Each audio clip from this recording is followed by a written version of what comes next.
This time on Motor Week 93, we track test the awesome new Pontiac Firebird Trans Am. Lisa Barrow tracks the latest environmental design from Volvo. We take a quick look at Jeep's latest V8 Grand Wagoneer and a look at what's new from the Chicago Auto Show. So come drive with us next.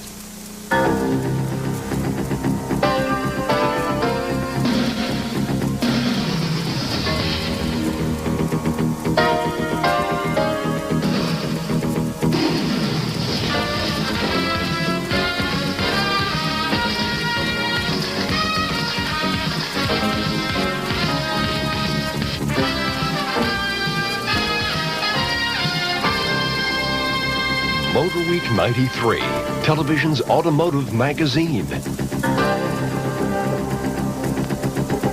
Your host for Motor Week 93, John Davis.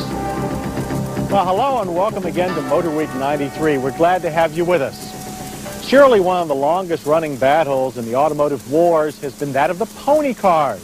For over 25 years now, the Ford Mustang, Chevy Camaro, and Pontiac Firebird have been duking it out. Lately, though, aging designs and strong foreign competition have slowed sales, forcing Ford and GM to take drastic measures or be left behind. First to strike back is GM with an all-new F-body design, as in this 1993 Pontiac Firebird Trans Am. Its radical look makes a bold statement. Let's see if it has the performance to back it up. To find out, we took this latest American pony car to our favorite winter stomping grounds, Roebling Road Raceway near Savannah, Georgia. First order of business, as always, was acceleration.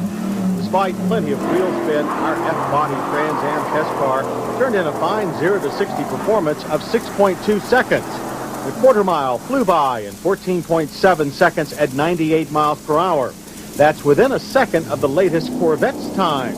And that's no coincidence, since the top Firebirds, as well as the Chevrolet Camaro Z28, share the Corvette's 5.7-liter LT1 V8. Although in the F-body application, it's detuned to a mere 275 horsepower and 325 pound-feet of torque. Detuned or not, the LT1 provides plenty of kick for this 3,455-pound machine. Power hits the pavement through a Borg-Warner 6-speed manual gearbox, the same as the one found in the Dodge Viper. Shifts were smooth, but not always accurate, with our drivers more than once hitting fifth gear instead of third. 4-speed automatic was also available. When it came time for some handling impressions, we discovered that GM's chassis engineers had been very busy. The new front A-arm suspension delivers smooth, flat cornering. Lateral transitions are now more progressive, and the overall feel is increased. The rear suspension has been revised, but still retains the aging live axle design. It does an adequate job of keeping the tail in place, and axle hop has been eliminated.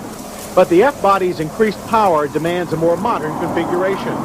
Apply that power in the lower speed corners of Roebling Road's 2-mile circuit, and the tail didn't hesitate to step out. The car always regained its composure quickly. The new power rack and pinion steering is much improved over that of previous Firebirds. Turn-in is crisper now, better feel. Some credit for the Trans Am's improved handling must go to its new tires, these 245/50 ZR16 Goodyear Eagle GSCs. We raved about them when they appeared on the Corvette last year and liked them equally well here.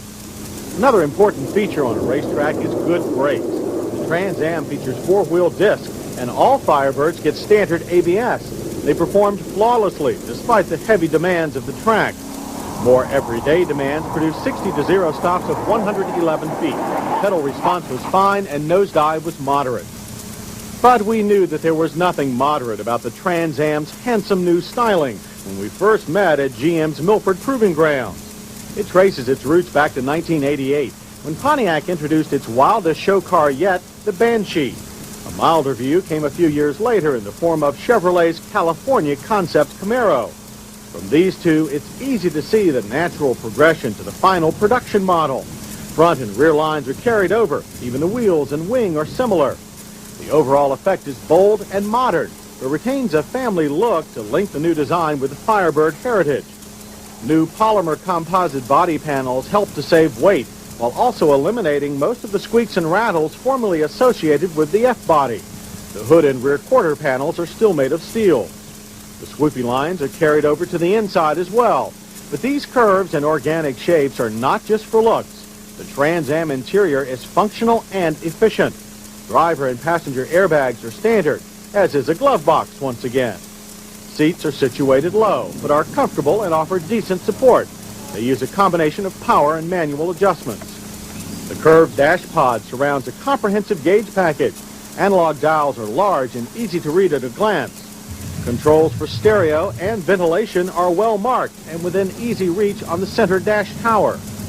Rear seat room is typical 2+2 tight. Best to fold it down for increased cargo room. Under the heavy back hatch, luggage space is up to a respectable 12.9 cubic feet, with a wide, flat shelf augmented by a deep well at the rear.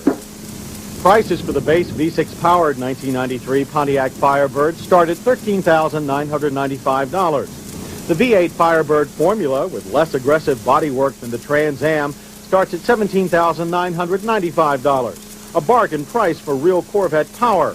And our well-equipped Trans Am costs a still reasonable $21,870. EPA fuel economy ratings are 17 city and 25 highway. We manage 22 in our mixed loop. These are fine numbers for this much performance. And performance is what the 93 Pontiac Firebird Trans Am is all about. Its power is reminiscent of muscle cars of old.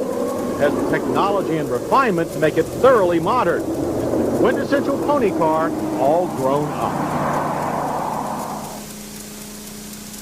Environment